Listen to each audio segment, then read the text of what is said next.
İçinde 100 qo'ygan tuqqanlar ayani ko'ksida Xotan Noila xalq doktorxonasi. Mushu doktorxonaning o'ziga siz kasal davolatga kelgan bo'lsangiz, oshxonaga har vaqt kirsangiz butunlay haqsiz tomoq yeyalaysiz. Mangulik maqma. Ikkinchidan, harbiylarniki mush atrofda misha kelish imkoniyati bor. Harbiylar va harbiylarning oil tavobatlari o'qib qolsa, yana haqsiz tomoqqa daxil bo'lsangiz butu. Bu ham yana mangulik.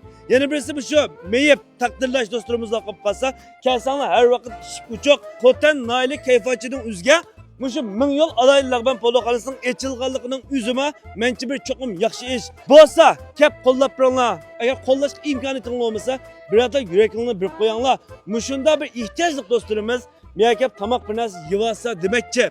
5 ayning 15-günde 1000 yıl alaylıqban poloxonasi tamoq ketib qoldi. 100 ming qimmatidagi tamoq lag'man polo haqsiz. Ertaga soat 9da deb kesat baski to'liq bir kun birli tuqqanlar 1000 yıl alaylıqban poloxonasi Şinjan bu nayet xol bo'latdi. Chunki Tuxaga ag'inimni 3-4 oshxonamni nayet xol qilib bergan. Chunki Tuxaga ma'lum o'zining prinsiplar yolg'on aytmaydi. Shu munosabat bilan bütün Jungodan, bütün Şinjandan, her millatdan bo'lgan tuqqalab qolsanglar 5-ayninki 5-ayning 15-günde 1000 yıl alaylıqban poloxonasi 1000 yıl bashirib. Aytam, bu Tuxaga ma'lumning prinsiplar qilib qolsanglar, Xotandan, Kiriyadan, Qarqashdan, Notdan, Jakandan, Qog'iliqdan, Gumudan, Xitoy shahardan Qirg'izga kelsangiz bu tutib qoladi. Ata bütün Jungodan, bütün mamlakatdan tutib qolsa, har millatdan ati bir kun lag'man polo haqsiz, Tuxaga ma'lum haqsiz. Rahmat.